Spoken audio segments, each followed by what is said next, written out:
जम्मू कश्मीर सरकार ने एक बड़ा फैसला लिया है, बड़ा भी और बहुत इंपॉर्टेंट फैसला लिया है। जम्मू कश्मीर की सरकार ने आज एक ऑर्डर इशू किया, जिस ऑर्डर के तहत सरकार ने सब डिविजनल मजिस्ट्रेट्स को ये कहा है कि आपको इख्तियार है कि आप अलग अलग गवर्नमेंट ऑफिसेज में अटेंडेंस पर भी नज़र रखेंगे और डेवलपमेंट के जितने भी कामकाज हो रहे हैं उन तमाम डेवलपमेंट के कामकाजों पर भी आपकी नज़र रहेगी। ये जो आज जनरल एडमिनिस्ट्रेशन डिपार्टमेंट की वेबसाइट पर ऑर्डर आया है, इस ऑर्डर का महत्व क्या है? इस ऑर्डर का महत्व ये है कि अब तमाम सरकारी दफ्तरों में सब डिविजनल मजिस्ट्रेट जाकर ये चेक करेगा कि क्या दफ्तर में मुलाजिम आए हैं कि नहीं आए हैं।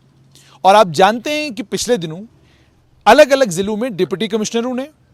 और जम्मू डिवीजन में divisional commissioner Jammu doctor Raghav Langar, और पत्रकार के नाते किसी की तारीफ करना ना तो मुझे आता है ना मैं कर सकता हूं, लेकिन डॉक्टर राघव लंगर की इस बात पर तारीफ बनती है कि जिस दिन से वो दफ्तर में बैठे हैं उस दिन से लगातार उन्होंने आम लोगों के साथ संपर्क साधने की हर मुमकिन कोशिश की है। आपने उनको कोविड के दौरान अस्पतालों में दौड़ते भागते देखा। स्वास्थ्य की जो कमियां कमजोरियां हैं उनको दूर करना एक डिवकॉम के लिए मुमकिन तो नहीं है, लेकिन उनकी कोशिश पूरी थी कि चारों तरफ भागदौड़ करके लोगों को काम पर लगाया जाए, लोगों से काम लिया जाए ताकि लोगों को स्वास्थ्य की सुविधाएं मिले और कोविड के चलते लोगों की दिक्कतें कम हो। अब आज जो सरकार का ऑर्डर आया है, यह ऑर्डर साफ तौर पर यह दर्शाता है कि सरकार बहुत सीरियस है, बहुत गंभीर है इस बात को लेकर कि अलग अलग सरकारी महकमों में लोग अपनी फाइलें लेकर, अपनी एप्लीकेशन लेकर पहुंचते तो जरूर हैं, लेकिन उस विभाग के कर्मचारी वहां उनको मिलते ही नहीं। और जो कर्मचारी, ये मैं अपना एक्सपीरियंस भी आपको बता रहा हूं, जिला लेवल पर जो कर्मचारी हैं वो अगर उसी जिले के हैं तो वो आपको खाना खाने के वक्त यानी 12:30 बजे वो दफ्तर से निकल जाएंगे और 2 बजे 3 बजे वो लोग वापस आते हैं। वो बिल्कुल भी ये नहीं सोचते कि जितनी देर हम गैर हाजिर रहेंगे किसी गरीब का कोई काम हो सकता है जो ज़रूरी हो सकता है, वो काम हमको करना होगा। तो ज़िला लेवल पर भी मुझे लगता है कि ट्रांसफ़र और पोस्टिंग का सिलसिला भी शुरू कर दिया जाना चाहिए ताकि जो जिस ज़िले में काम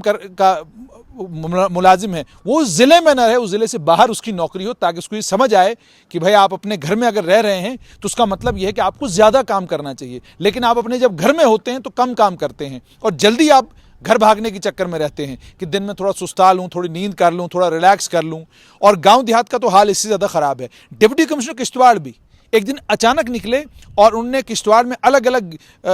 दफ्तरों में जाकर देखने की कोशिश की कि मुलाजिम हैं कि नहीं हैं, तो उन्होंने देखा कि थोड़ा सा जो सड़क से हटके इलाके हैं उन इलाकों में मुलाजिम मिले ही नहीं। तो उन्होंने भी लगभग वो 147 के करीब मुलाजिम उनके थे जो एब्सेंट थे। डेवकॉम जम्मू निकले तो उनको भी बहुत बड़ी तादाद में मुलाजिम एब्सेंट मिले, यानी जाते ही नहीं, दफ्तर जाने की जरूरत ही नहीं है कि भाई यहाँ आता कौन है, देखता कौन है।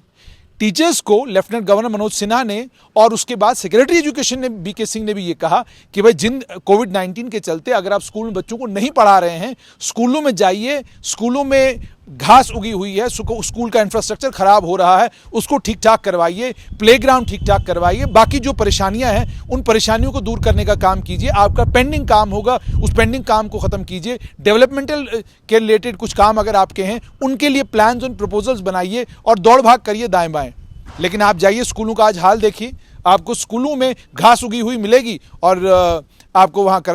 टीचर नहीं मिलेंगे। और टीचर फ़ोन कर करके हमसे ये पूछते हैं कि ये बताइए कोविड के चलते हमको स्कूल जाने की ज़रूरत क्या है, करना क्या है हमने? अगर हम 4 लोग 6 लोग स्कूल जाएंगे तो हमें कोविड हो सकता है। आपको कोविड का ख़तरा नहीं है, ख़तरा असल में ये है कि स्कूल जाने की ज़रूरत ना पड़े। सरकारी मुलाजमत में जितना आने की लालसा लोगों को होती है, सरकारी मुलाजमत मिलने के बाद मेरा अनुभव ये है कि जम्मू कश्मीर में एक कैटेगरी है, वो 10% ऐसे मुलाजिम होंगे जो ये कहते हैं कि यार अगर घर पे ही निकल जाएं 60 साल तो बहुत अच्छी बात है, कौन जाए कमबख्त क्या कहते हैं स्कूल में या किसी सरकारी दफ्तर में कामकाज करने के लिए। बुरा मत मानिएगा, सब ऐसे नहीं, मैंने कहा 10%, 90% वो लोग हैं जो कर्मठ हैं, काम करने के लिए दफ्तर जाते हैं और बड़ी मेहनत के साथ और बड़ी ईमानदारी के साथ अपना काम करते हैं। लेकिन ये 10% बहुत खतरनाक होते हैं। ये 10% कितने हैं? अब अगर 5 लाख मुलाजिम जम्मू कश्मीर में है, निकालिए 5 लाख का 10%, आप निकालिए 10%। जब आप 5 लाख का 10% निकालते हैं तो आपको खुद समझ में आता है कि 50,000 लोग, 50,000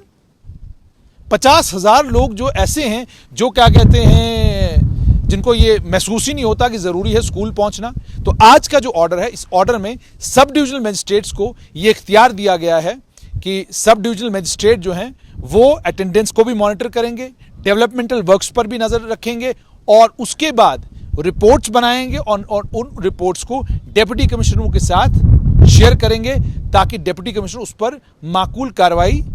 कर सकें। दूसरी एक और इंपॉर्टेंट चीज, डेवलपमेंटल वर्क्स को लेकर ये क्यों ऑर्डर आज आया है। Parliamentary standing committee on home affairs पिछले दिनों आई। Parliamentary standing committee of home affairs को लेकर कुछ शिकायत उनको भी मिली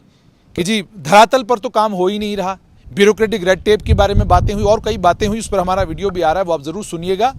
मुझे लगता है कि उसका भी एक असर है कि अब एसडीएम से ये कहा गया है कि आप नजर रखिए और मालूम करिए दफ्तर लोग आते हैं या नहीं आते हैं, और अगर नहीं आते हैं तो उनके खिलाफ सख्त कार्रवाई करिए।